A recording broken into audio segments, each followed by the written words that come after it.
You're listening to Errol Parker and Clancy Overall, editors of the Betoota Advocate, on Desert Rock FM.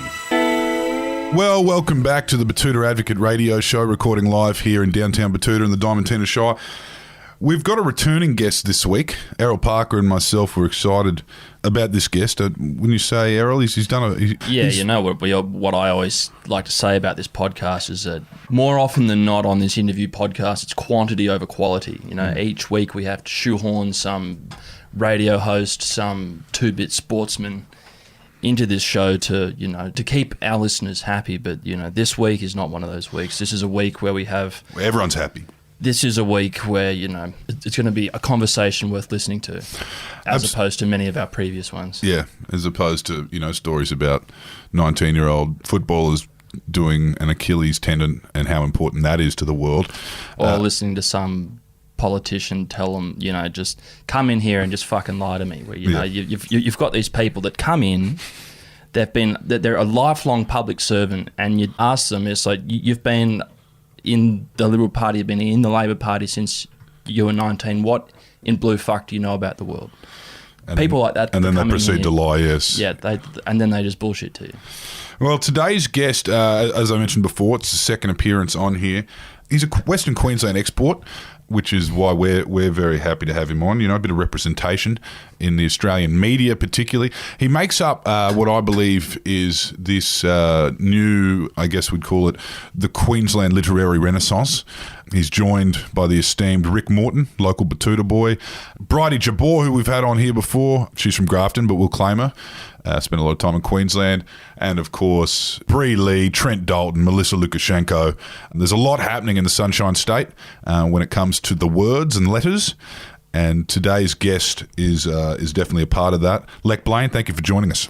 Good to see you guys. Now, Lech, last time we spoke, you had just finished writing an essay that was published right across the country about Hillsong, about the Hillsong Church. And you also kind of came to our attention when you wrote a long-form kind of journalistic essay about the 2019 election result, How Good is Queensland?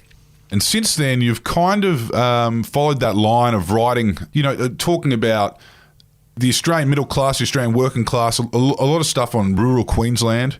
And you're actually quite good at dissecting, the fears and anxieties and aspirations of people that are completely ignored by the project or by even the ABC, unfortunately. The inner city media elite have lost their way, and everyone was quite interested in these essays you're writing, which was then kind of contextualised by your memoirs that you released early this year, Car Crash by Lech Blaine. That gave us a good insight as to who you are and where you're coming from with your writing. And you've gone ahead and written another essay, which we'll get to later in the show. But I want to start with the memoirs. It tells the story of your young adulthood, your teenage years, and how, I know a lot of people in Queensland will remember this yarn. You were involved in a car accident where you were the only person to get out of the car unscathed, physically. And it kind of goes into what else comes with that. Obviously, there's a lot of scarring and a lot of injury that people don't see, and especially when you're in a small town and there's a lot of young kids involved. Can you tell us about Car Crash? What was it like? It obviously took you a while to write, but how does it feel getting that out there? Such a big part of your life, a pivotal moment in your life, and such a big part of everyone else's lives who are involved in the book that you mentioned. Yeah, it's one of those things that I've done, and it took me, obviously, a long time to write and a lot longer to live through. And the whole process of then publishing it and even now still talking about it, like it probably hasn't still sunk in. Yep.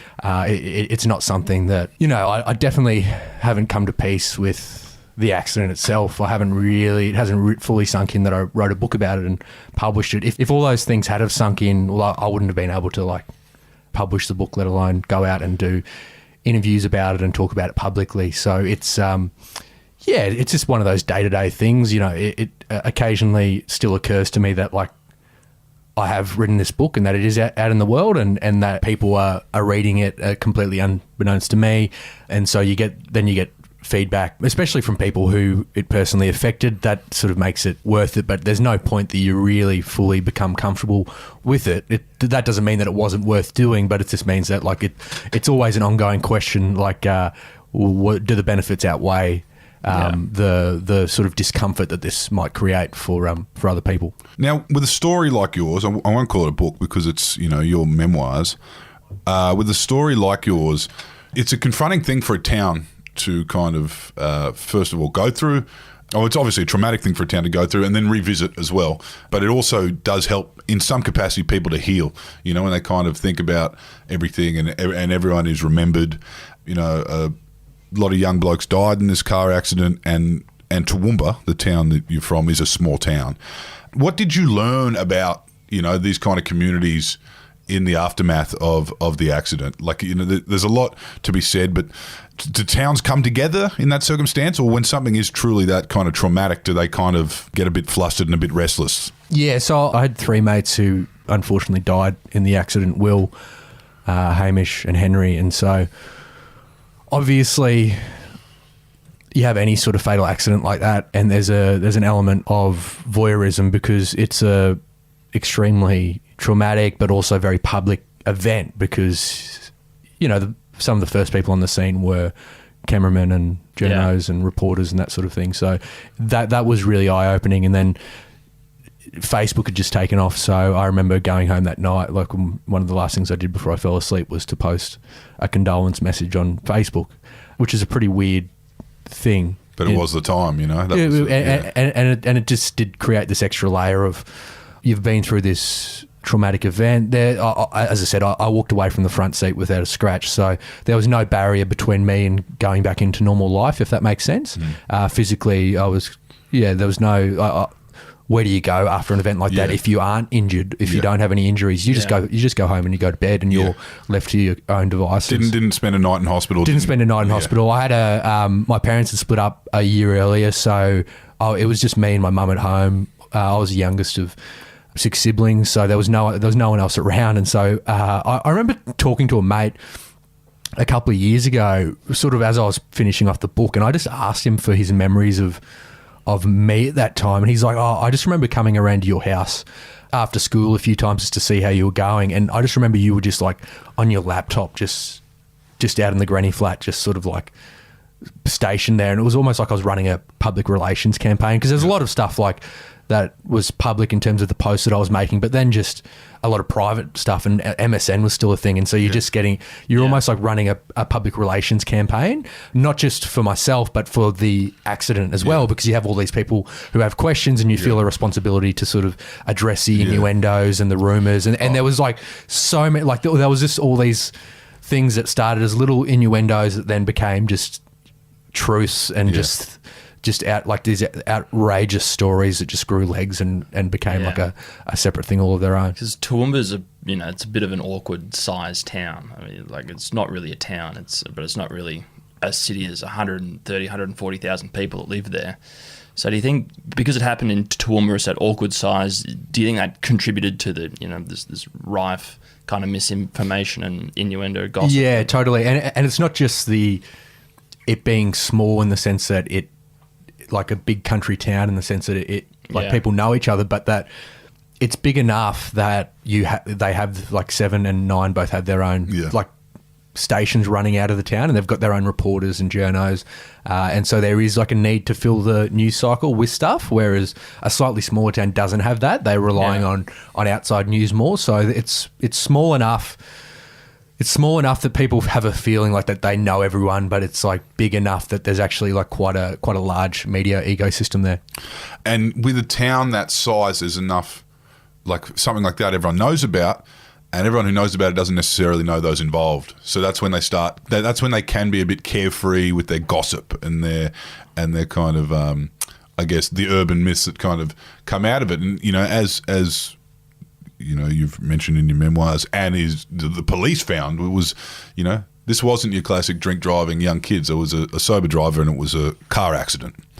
And then you've got to kind of deal with the rumour mill, as well as the grief and the funerals and everything that's happening. You've got to deal with, all kinds of bullshit that came out of that, and what people think they know, and people who thought they were there, and people that were claiming they were there. Yeah, there was like we went to a barbecue after a rugby game in Toowoomba, and there was the 7 of us who ended up being in the car, and then 3 others who were there for a short time as well. And so this barbecue became like the biggest party of the year. Like there was hundreds of people there, and there was like stabbings talked about. There were like people with baseball bats and knives, and marijuana became this massive thing. Like there's all these people talking about how these bags of pot were like found in the car and stuff, and it just like, which was just outrageous. Yeah. Like, and it's still to this day, I have people who find out that I've written this story and they say, oh, you know, like, I actually know a family friend who was at that party that night, and like, that's such a small world, hey? And you're sort of like, oh, yeah. Come on, mate. There was like 6 of us. Read the book. And so there was that. But then the really weird stuff was the stuff that happened subsequent to the mourning period that wasn't even about the car crash. Yeah. So you go back into normal life. The driver Dom also, like he was seriously injured, but he was back at school reasonably soon. Nick had a serious brain injury, but ended up back at school that year. So we were sort of like back in that teenage world, and it was sort of like Gossip Girl on steroids. Like some of the shit that would come out about what like I'd supposedly done at parties and it was bizarre because you'd get like people. You'd get to school on a Monday morning and you'd hear all these stories about the shit that you'd done over the weekend, and you're just like, I wish half of this was true, because it'd be about like how you're lionising all these all the girls that you'd hooked up with and stuff, and you're like, what's like what how like who's like lying about hooking up with the survivor of a car crash for like social clout, like and I don't necessarily think that it's the late 2000s were a strange time for but I don't necessarily like I don't like demonize people who do lie about it, because there's a certain kind of like psychosis that comes into it where people feel this almost compulsion to feel some connection to a tragic event like that. I mean, on top of all this, you know, then you're planted back into high school and finishing, you know, grade 12, and there's all those pressures that young people go through anyway at that time, let alone with this, you know, traumatic event that's kind of that's taken place in the middle of it. So you've got your grades, you've got to think about study, and you've got to think about girls, and you've got to think about all these things that everyone else is thinking about with this, you know, added kind of whirlwind of everything you and your mates went through. It seems like that time in your life was a wild time in Toowoomba in general. You know, your book kind of actually also mentions the floods that were taking place up there. There's a leadership spill in the Labor Party. There's all this kind of stuff happening in the world. I mean, it's nothing like today's news cycle, you know, exterior news cycle. Where swine flu was... swine flu was taken. Swine flu happened at the height of the exams that year. So, it's actually a weird sort of like foreshadow of what's happening right now. Yeah. And Michael Jackson overdosed. Yeah. Oh. Yeah. I mean, apparently. That was... Allegedly. And you've got all this stuff going on. And I guess your book kind of... your story, like your own personal story, paired up with all these events, kind of tells an interesting story of Australia, I found anyway, in your book. You know, you've got this cultural identity crisis that Australia's going through, where we start to see this, you know, the start of all these leadership changes and these spills and stuff that's obviously followed right through to the Liberal government. That was the start of it all. And then you've got climate change, you know. How long are we talking ago? It's over 10 years, just over 10 years ago now. And that was still the number one thing tearing the political parties apart. And you're kind of, I guess, in a part of the world where, one, you're experiencing the effects of it because for whatever reason, maybe climate change, there was a tidal wave that went down the main street of Toowoomba. And that was just after Toowoomba had nearly ran out of water as well, and we'd had like the referendum on recycled water, and so Toowoomba was at ground zero of like climate change actually being not just a physical thing that was happening in terms of drought and then extreme weather events like the floods, but also politically, like it sort of set the template for the misinformation that you get about being funded by, we had our own sort of local Donald Trump, Clive Berghofer, who was funding these like misinformation campaigns about like kids getting being born with 3 nipples if they drank recycled water. and just purely because the interests were, it's going to affect property development and the property market if we become Toowoomba. Toowoomba was a good tagline. It didn't help that they built the town in the caldera of an extinct volcano. So any rain that hits the side of this volcano ends up in the middle of town very quickly. Yeah. Writing from your perspective too is an interesting lens because it's like you're the, I guess you'd say, upper working class kid, middle class kid, and you attended a Catholic rugby league school in Toowoomba, which is a famous school, with the Jonathan Thurston and the Walker brothers as alumni, and that's, it's just a kind of rugby league. NRL Factory was the school you attended, and you're kind of looking at this changing identity of what it means to be, a politician. Like, I guess it was probably just before it was fully realised that people like you and your family were the vote that the governments needed to capture. I mean, I guess Howard had done that, but you kind of are in the centre of this whole thing, this whole kind of conversation around climate change, around politics and everything. And you're the battlers, I guess. And a lot of your friends, you're mixing with kids from the the elite schools and. Yeah, we were like those aspirationals. My parents had been sort of working class. We moved into what you'd consider, I guess, the lower middle class. Yeah. And yeah, I got the benefits of that, and so I missed out on all the struggle that you sort of get in terms of having to make ends meet. Like I didn't really have any memory of that. When I was really young, we had lots of siblings, so you'd sort of realise that it was a bit tough. But yeah, there was never any sense that mum and dad weren't going to be able to put food on the table or buy. Like I remember when I was about 10 or 11, and that's just as the mining boom was sort of taking off, and our dad got a lease of a pub and things were doing really well there, and there was just suddenly way more disposable income. And I can actually remember, I can remember mum being like, "Oh, we don't have to buy clothes from Lifeline anymore, and you can buy clothes from City Beach now." And I was like, sick, like this is. And here comes the Velcro wallet. Yeah, I got the studded belt. Oh yeah, I was like, and like getting like new clothes and stuff like that. Like that was there was actually like a moment there where I was like, oh yeah, we're not actually what we were anymore. Yeah. And we moved when I was 11. We moved from a really shitty house in the centre of town to the suburbs, which I thought was like we'd won the lottery, and where there was like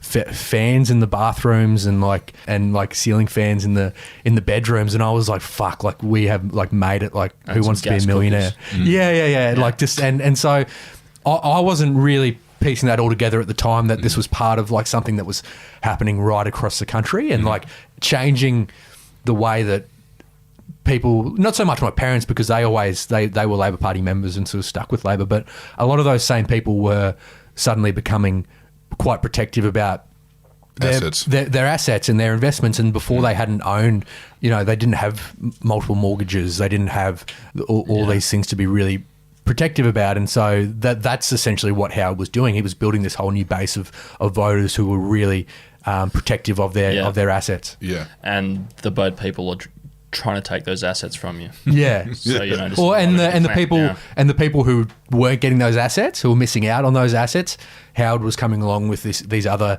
enemies and these other issues that were sort of tapping into them and saying, well, the reason that you haven't jumped into the lower middle class or the middle class is because of asylum seekers or because of immigrants. Even while he was you haven't been working hard enough. Yeah, or you haven't been working hard enough. Even while he was massively boosting the immigration rate. Like I think the immigration rates peaked under him. So he actually had no issue with large scale immigration, but he was just using this the 15 people on a boat. As like this as this way to almost like a smokescreen from all this other shit that they were doing on the economy and all the loopholes that they were creating. Yeah. It's the fastest way to grow an economy really is just, to bring in a bunch of skilled migrants. Yeah, hyper-educated migrants on aeroplanes.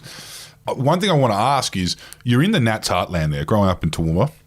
A lot of your friends to this day might even go down that path, You've got a lot of friends, that's the world you grew up in. Oh, yeah, I got family as well. He had an uncle that ran against Pauline for, the seat in Toowoomba, in Ipswich.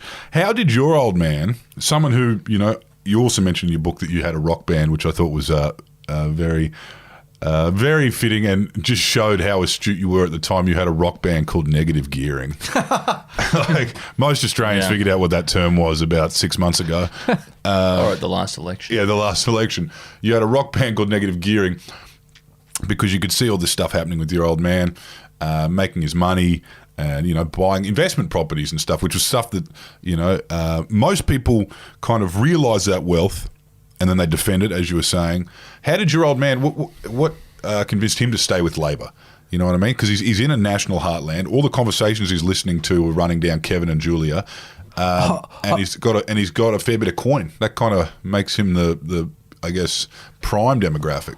I think there was probably a fair bit of class guilt. Yeah, and he'd done well for himself, but a lot of those guys, a lot of his mates, tradies who were Labor back in the day, they're the ones that have stayed Labor because they didn't feel ripped off by Hawke and Keating because they did well out of this new economy. So they weren't pissed at Labor. They weren't necessarily the member of a union anymore. But yeah, looking back now, it is actually like it. In some ways, it was good for business because we were the only Labor pub in town, and so we got a lot of business out of that in terms of unions having their meetings there. And what does the old Toowoomba Labor voter look like? I mean, do they look like your old man, or they look like the old bloke at the Bowls Club, or are they old lefty librarians? What do they look like? No, there was two, but there was two sides of it because there was factional Labor in Toowoomba. It sounds weird because you don't think Toowoomba's that big, but I remember there was like North Toowoomba, which is the seat, and then South Toowoomba. Dad ended up in South Toowoomba. That's where he was president of the branch. And I remember talking to this old solicitor from the North Toowoomba branch who ran for the federal seat there, and I was like, oh, what was it like back in the day going to Dad's branch meetings? And he was like, well, there was this massive class divide because all the Labor members in North Toowoomba were all solicitors and school teachers and stuff. And then you go over to South Toowoomba and it was all Sparkies. Yeah. The cleaning union were massive there. And so you'd walk in there and everyone would just be banging tables and just like talking about and all the talk was about increasing the pension, increasing the dole, protecting penalty rates. Like that was like it was, and there, as a teenager being like not having any understanding of how hard it is to make ends meet because I'd never been in that position, I completely sneered at my dad's politics because I was like, this is like, I'm worried about, like, I was worried about climate change and just thinking like, this is so old school, this is so out of fashion. And in a lot of ways, he was actually seeing a lot of the issues that were going to come up for Labor over the next 10 years, which was that a lot of these people, and not just Labor, like social democratic parties right around the world, that a lot of these people had that he was trying to talk to were losing faith and losing touch with centre-left parties. Yeah, I mean, the whole Rust Belt in the US, they all voted Obama, and then they became the Trump heartland. And the same, what's the voter demographic, like the voter theory in England? What's the name of the theory they used? The Workington Man. Workington Man, who looks a lot like an Australian swing voter, to be honest, but it's Northern England. That's who Boris won. Over 40, doesn't have a university education, male, and is a rugby league fan. Yeah. That's like, so he's, they'll win an election for you. So he's put up against the Mondeo man. So that's the aspirational man. Like a Ford Mondeo is like their equivalent of like a Commodore or a Falcon. Yeah, right. So they're the aspirational ones. They're the ones who are like, I've been to the University of Woking. I've got my IT degree and I'm having a red hot go on the outskirts of Manchester. Yeah. So there's two, and then there's obviously it's the there's in America that they call it the soccer mums. They can also change an election for you too. And it is interesting to see how these same demographics right around the world all translate. And you write in your book and in your most recent essay about people like your old man who probably wouldn't last as a public figure. Mate, he wouldn't have lasted 5 minutes as a public figure. Yeah, he's pretty red hot. But he's brash, he's aggressive and macho, but he means the best. And he's a true progressive for his fellow man and woman. And you kind of write about this in your new essay, which is called Top Blokes, the myth of the Larrikin. Your old man was a Larrikin, and he kind of snubbed his nose at authority, anti-war, pro-soldier, anti-war. and kind of looked out for people. And do you kind of think that this kind of identity, this bloke going to these branch meetings, this working class, man or woman, is kind of missing in the Labor movement at the moment? Well, it's certainly still there, but it's just totally like all of that grassroots stuff has just been totally hollowed out, and that's like a long-term thing. It's not something that's happened in the last 10 years, and it's produced what we have now, where the parties are essentially both top down. They're for the people who want to be MPs. They sort of need some cladding of a grassroots, but it's not really like. Whereas historically, it was bottom up. You know, it was like the people who were at the top were there because of this groundswell of people who were doing all of that shitty stuff, and not just branch meetings, but pamphleting and not even just the organised political stuff, but just having the conversations. The people underestimate how important that is when you have those people on the ground who are actually going out there and sticking their neck out and telling people, because word of mouth, that's how a lot of these elections are won, and that's how you reach people outside of the news. The Get Up campaign. Yeah, but and in pubs or in where whatever sort of social setting where you've got people who are having those conversations and persuading people on like a person to person level. That's true in the sense that the Maranoa, the seat of Betoota's, David Littleproud is the federal MP. Was once and for many years Labor, probably due to the fact they had the shearers and these blokes in town that would knock on doors and probably get a bit rough with the with the spreading the good word of as a true believer, almost a cartel operation with the unions in the bush. But you speak to any of these diehard, dyed in the wool Nats voters now, or Morrison supporters, and they've got someone in the family who's still got a bit of that in them, or they have a grandpa or they had a grandfather or grandmother who was Labor. It's clear that Labor needs to reach out to these people and stoke these fires if they're still burning in the bush, if they ever want to win again. Can you see any of that? Can you see any of that happening? It didn't feel like it was happening under Shorten. It's not so much that to go back to the past. I don't think that the Labor Party should go back to the past or try and recreate this system wholesale. It's like being able to appeal to enough people to win elections, which they, at a federal level, they haven't been consistently able to do.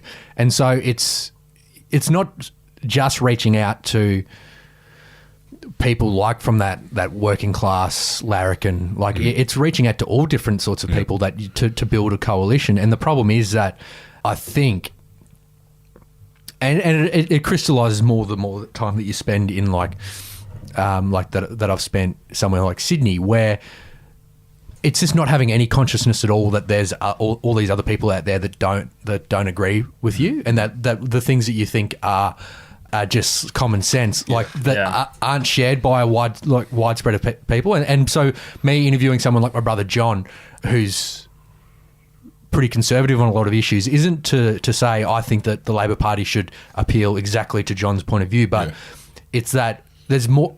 I think that there's more people in the country who would agree with John on issues than there are that would agree with me on issues. Yeah. So it's like just having that sense of this is actually how people think. And so just assuming that everyone's coming from a starting point of all the issues that you believe in, well, that's just not the case. So the Labor Party needs to be super aware of that in just the way that they speak, and make sure that they're not talking to people as if all of these things are just accepted wisdoms, because when you do that, then it creates this sense that you're that you're talking down to them, or you're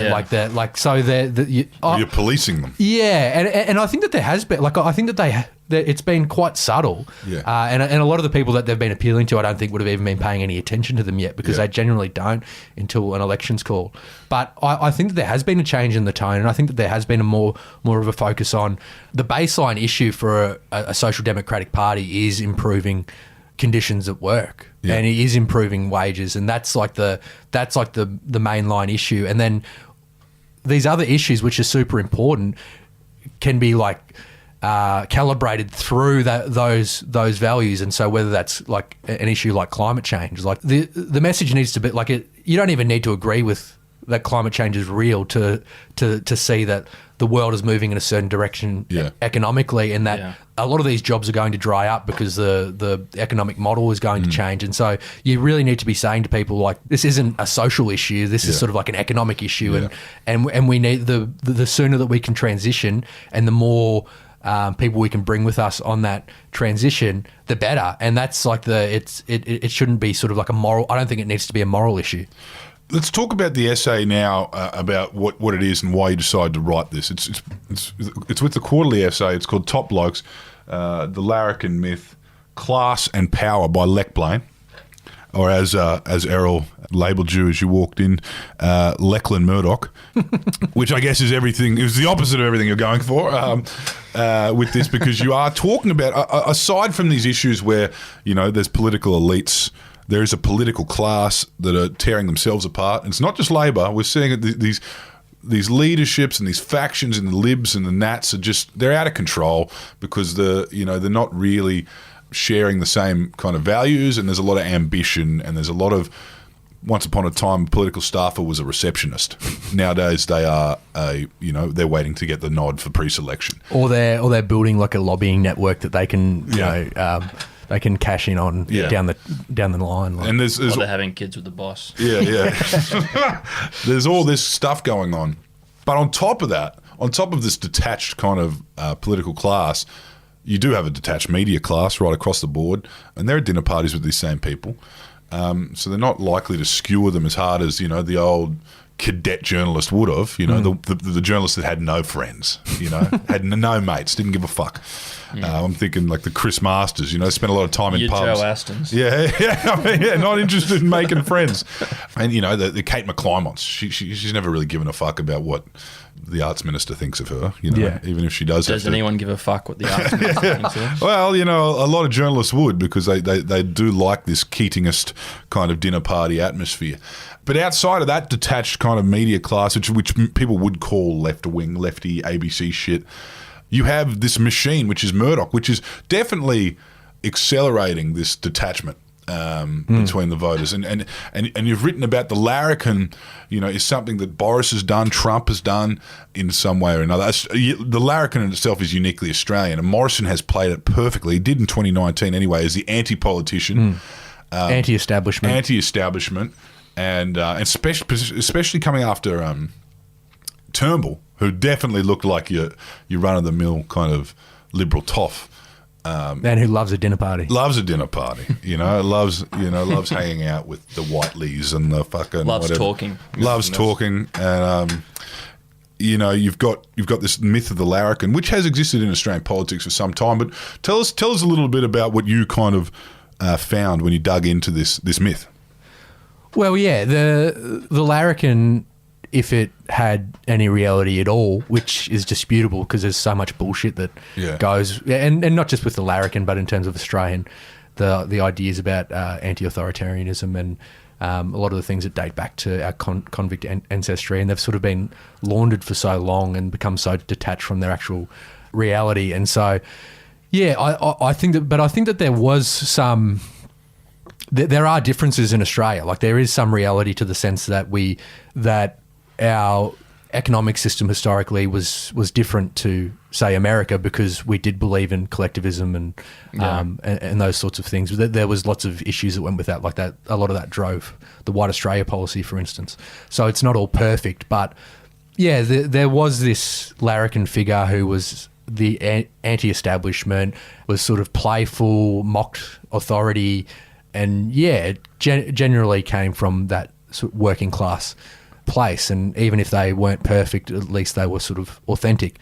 And that over time, that figure just became like bastardized by all of these people in positions of authority and in positions of power, and used to connect with the average person. And that's the greatest. That's like why I think that there is an opportunity for Labor, if they do critique some of this stuff, is that this whole liberal idea of attacking the establishment is just like a complete load of bullshit, and is just like the height of hypocrisy to talk about political correctness, because the whole system that behind the scenes of the Liberal Party and of the Nats is just like not just the donors but the workers and the apparatchiks, and like it is just as bad as Labor, if not worse, because in a lot of ways it's not really talked about in the same way. Like, and they're all at the same, like they're all at the same dinner parties, and they're all. Malcolm Turnbull ran a business with Neville Wran, New South Wales Labor Premier. They're all, but even the Conservatives as well. Like, it's not like this idea that it's just lefties who are chasing clout and chasing power and manipulating things to get into power. Like, that's like they're all going to the opera. That's been the whole Conservative like the whole playbook for the past 30 years. Yeah. Like, if anything, they've just done it way better than like the lefties. Like, they've sort of done it while actually like presenting themselves as the one who are critiquing political correctness. Oh yeah, you talk about political correctness in this country, and the people that are talking about freedom of speech, the conservative pundits, usually these like layabouts, the anti-PC types on Sky News and in the newspapers. Andrew Bolt, perfect Rowan example. Dean. You're going to tell me he doesn't clutch his pearls? You're going to tell me that they are the most politically correct people in the country, because they've got their set, like their set of rules, and if you stray slightly out of that, or if you're a woman, or if you're a person of colour, or if you're a Muslim, then you are fucking done. But we did see Yasmin, the ABC presenter who'd, on Anzac Day, and it was an insensitive thing to do, but she, drew comparisons between, the suffering that we're kind of overlooking in detention centres and, this kind of... It was a conversation starter. It was a conversation starter. It was provocative, but she was a Muslim woman. So she was banished. She left the country and kind of chased out by these free speech advocates who are more than happy to see a bit of casual racism in the newspaper, but they don't like, they don't like anyone else being red hot. Well, it's interesting because you're like even writing this essay and trying to be a bit provocative. Like it just doesn't. It's never going to create issues for me in the same way as it would any of these people. Like, because and I think the Betoota would be in the same space. Like that, you might get some pushback occasionally from someone like a Bolt who might be a bit offended about something that Betoota said. But he called us a sleeve shit. No, well, he accused us of labelling him a pedophile, which we didn't. We've never called him that. The adjectives that we've used to describe him, to the absolute extreme, were we referred to him as being a sus cunt, which he's allowed to interpret that any way that however he wants. But we're also well aware that if we were, Muslim women, Aboriginal women, or even Muslim men or Aboriginal men, that we would have got hounded for speaking out like that. For calling him a sus cunt, we would have... It would have been... There would have been a campaign via the Australian and via News Corp, the op-ed writers, like that, and that would have been unrelenting. There are two things that honestly protect us, is that we have no money. There's no money behind us. This is not a lucrative industry. And we look and sound the way that we do. Yeah. And they might, and the risk would be for them that they would actually drive the sort of people that they're appealing to towards, like if they would feel threatened to some extent by the authenticity that something like the Betoota has, because they'll end up like awakening within some of their own viewers the hypocrisy of all this shit that they're talking about. Oh yeah, I mean, you can sit around and talk about all kinds of stuff about political correctness gone mad, and we should be able to do this and that, and protesters should be allowed out front of abortion clinics and this and that. But then a couple of African teenagers are playing basketball on St Kilda Beach, and it's almost like it's almost like the end of the world. And the African gangs, that shit, like that is political correctness in a sense, because you've got your rules and people can't stray outside of them, and it is pearl clutching. It's very sensitive. It's snowflake stuff. Yeah, I think I called Bolt and Dan the two most thin-skinned wowsers in the Australian media, and like there is that's why there's you can fight battle over semantics about the Larrikin and like why does that matter? Why is that relevant? And I think that one of the reasons that it was sort of like relevant is that they've actually consciously made this play. Like Dean did the the death of the Larrikin, and there is this idea from these figures on the right that they are the Larrikin, like they are the modern day the dying breed of which Larrikin. which doesn't matter. Like, who gives a fuck whether you call it Larrikin or whatever? But it's like that. It actually does have a really tangible effect. The way that they've co-opted the idea of being the anti-authoritarian and being anti-establishment, and it's playing out and actually having an effect, and in some ways, I think, changing elections and winning people over. And it's going even further because, they've bought all the newspapers up in Queensland, shut half of them down. And Sky News is on free to air. And Sky News is on free to air. And so if you think that the issues that we saw in 2019 with Palmer and climate change and News Corp papers in central Queensland was an issue, well, it's just going to be like, where are we going to be in 10 years or even 20 years' time? Yeah, and it's this kind of mythical nostalgia that they've created in people that, you could laugh back then and you could tell jokes back then. And, some of the people they're interviewing about how comedy's gone down the drain because of the woke police or whatever. It's like we're interviewing absolute mugs, hack comedians, I'm not going to say any of their names because they're all just trying to make a quid, but, them saying, oh, you couldn't say that anymore. It's like, mate, people weren't even laughing at your jokes about airplane food back then. Don't blame when you're on the footy show in 2001.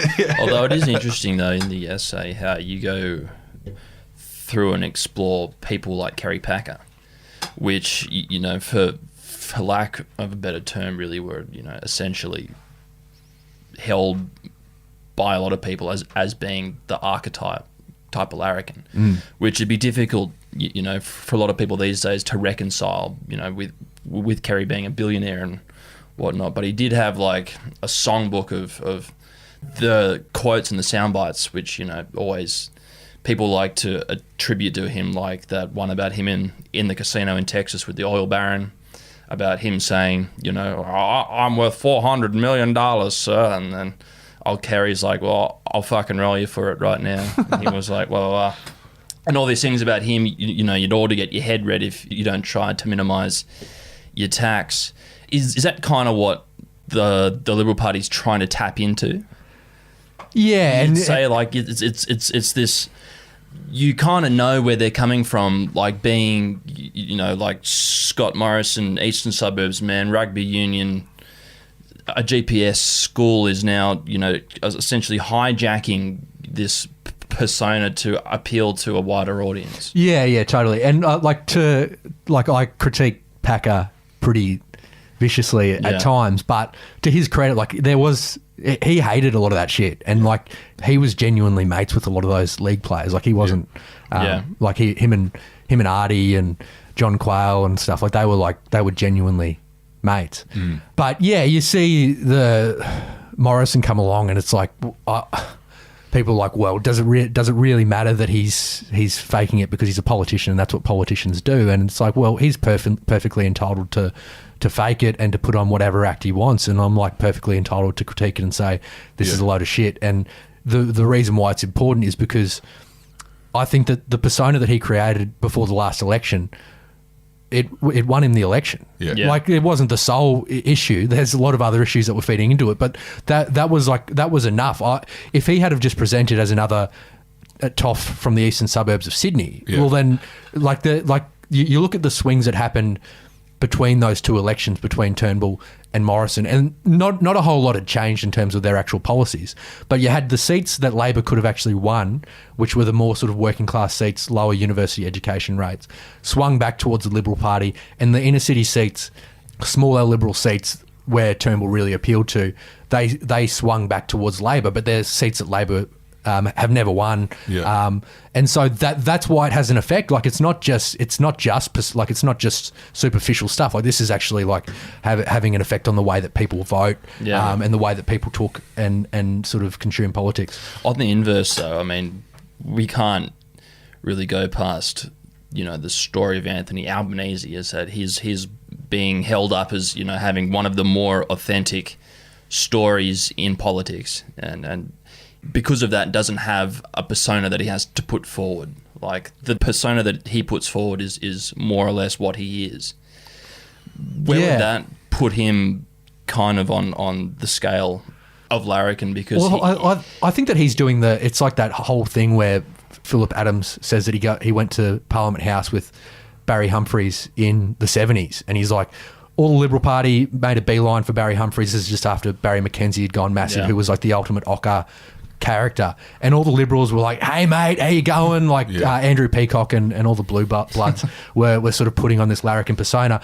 The Labor Party guys who were genuinely from a lot of train drivers and or from working class origins, and that's the sort of Bill Hayden, Paul Keating sort of mould, came from working class origins, but never presented that way. It never translated, because there's a certain, and he says that like a lot of these Labor Party figures were trying to escape the gravitational pull of class, and there is this sort of self-consciousness if you come from those origins that and a certain level of shame as well about like your lack of education or your lack of being able to fit in these spaces. That means that like I think I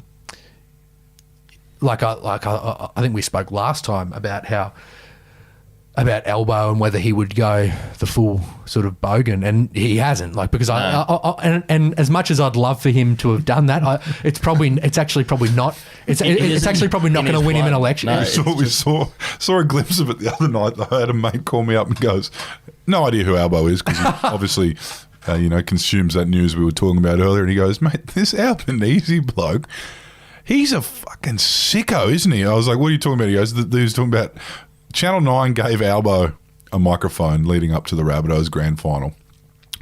There was no waving of scarves. There was no ScoMo sculling a beer stuff. It was absolute pure Rabbitohs South tragic dribble.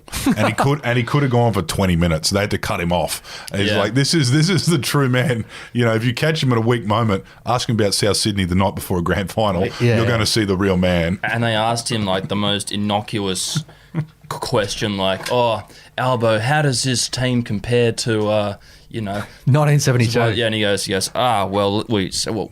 have to start in the back line. You know, you just haven't got the base in the 1972 team, and you're just like, and that's the thing, is that if you're a career politician, you're really not going to be like a full blown Larrikin, are you?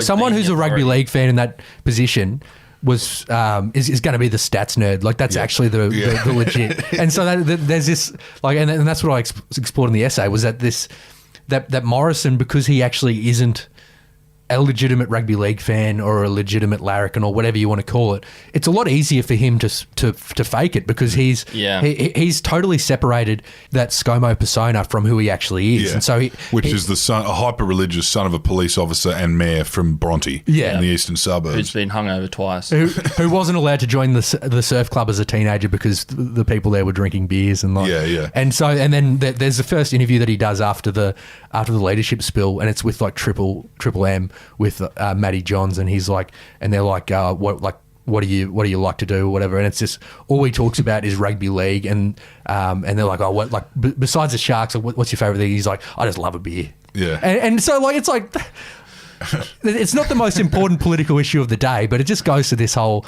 sense that like he knew exactly what he needed to do to appeal to people who don't pay any attention to politics, and he milked that day in, day out in the last election campaign, and I think it got him. I think that's where these swings were coming from in these seats that had swung back towards Labor at the last election for stuff like healthcare or better conditions at work. So to wrap, Lech, Morrison hasn't been able to go to a Sharks game this year and show to the people that he's a real person. He's been in and out of quarantine. He would have lost 1 million votes the day he went to Hawaii. You know, I don't know if that'll. It was a long time ago. It was a long time ago, but he's starting to look like an incompetent kind of marketing guy. Yeah. Does the anti-politician thing still work? That's what I'm asking. Heading into the next election, Morrison hasn't been able to show his face at sporting events. He probably wouldn't, because he'd get booed with this vaccine rollout and the bushfires, and the Brittany Higgins and all these things that he's handled horribly. He can't really show your face in between those things, and he's hoping these submarine deals and this freedom, coming out of lockdown will gas him back up. But he's definitely going to struggle, just because of all the secrecy in his own government as well. There's certain people that we need answers about. There's no federal ICAC. How does he play it this time around? Because he can't do the anti-politician now, because he's very much like a shining example of these bastards in Canberra. Well, I don't know how he does it. Like I think he's still an extremely talented politician, and I think that he in a campaign he's extremely good because he's extremely disciplined. He's a good communicator. He keeps things simple. He knows who he's talking to. He's very good at disseminating images that appeal to completely different audiences and say completely different things to those audiences, but he can't. The thing that he had last time was that nobody knew who he was, and he was able to just do this ScoMo shtick. But like that doesn't work anymore, and especially now that with this ICAC stuff, that might appeal to people who are sympathetic towards Gladys. A lot of those people are situated in the eastern suburbs and North Shore of Sydney, and those seats already vote for the Liberal Party at a federal level. Does that translate to Queensland and WA? If you're defending politicians in Canberra being able to get away with buttering their own nest and blind trusts, and all this sort of shit, will that appeal in the same way? And I think that he already had problems in Queensland and WA anyway.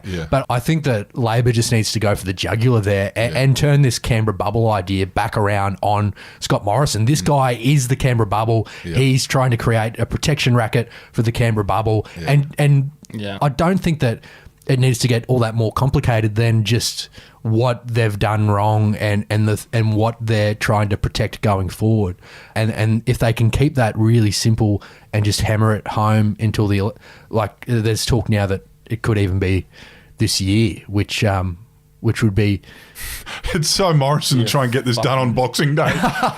Hey, everyone loves, the families around. Come vote for me. I can't see how they'd go. I can't see how they'd go this year. Like it just doesn't seem like there's enough time. But well, there's going to be 3 by-elections in New South Wales before Christmas, so I guess that'll be a good little barometer. But yeah, I just want them. As I said, I reckon you need to turn this insider-outsider thing back on the Liberal Party and pick a few. If that means picking a few fights with insiders, then do that. Like if that means attacking the entitlements of politicians, well then do that. Like, he just it's going to be fucking hard with News Corp. Really, who knows? News Corp do follow. Eventually, they do follow the public sentiment. Yeah, well, I don't think that Rupert essentially, is in the market of putting money on the wrong horse. I think he picks one, but look, it's going to be pretty tricky, I think, for Labor to really turn this one on its head. Oh, that's it's so hard for them to win an election, and that's the thing that they've won from opposition 3 times in the last 100 years. And that's partly like you can blame like some of the stuff that they've done. You blame them, but then you look at it and you go, the Labor Party in Australia has actually done. They've held on to you talk about like working class voters. They've actually held on to a lot of them. Like there's a lot of these social democratic parties around the world that have just completely lost the working class. So I don't think Labor is in as dire position as some of these other parties, and it is very conceivable that they could win the election. They just need to that's where the essay talks about sacrificing some of those, the feeling of being superior to certain people, and just be willing to listen and engage and maybe talk about issues in a way that doesn't make you feel that you're superior to other people, that you can actually... Labor can win the election. It's just like Anastasia did. Yeah, you can't the biggest issue would be is if you just go, Labor can't win. Murdoch, Palmer, the sort of defeatism that creeps in around that. It's no, it is actually winnable. But do they actually do it? I wouldn't. I'm not going to make any brave predictions. You don't trust the bookies or the polls either. I don't think anyone will be able to tell you what's going to happen whenever this election happens. Now, for anyone who wants to read more on all we've discussed today, this is Lech Blaine, his memoirs we started off this interview talking about. Car Crash, available at all good bookstores. And, of course, the quarterly essay, Top Blokes. Where can you find that? That's in your medium-sized news agencies and bookstores. Yeah, if the news agencies that haven't died. Yeah. Well, the disposable vapes have brought them back. They're making a bit of coin out of that. And, of course, just online. You can check up. The news agency at the North Betoota shops, they get in 2 every time the quarterly essay comes out, and there's a bloke in my neighbourhood who orders it 2, and I got the other one. So, it was pigeon pair they came. So, yeah. So hopefully, if you go down to your local news agency, talk to your news agent and tell him what you want, and hopefully he can get it for you. Thanks for joining us today, Lech Blaine. Thanks, guys. Thanks, mate.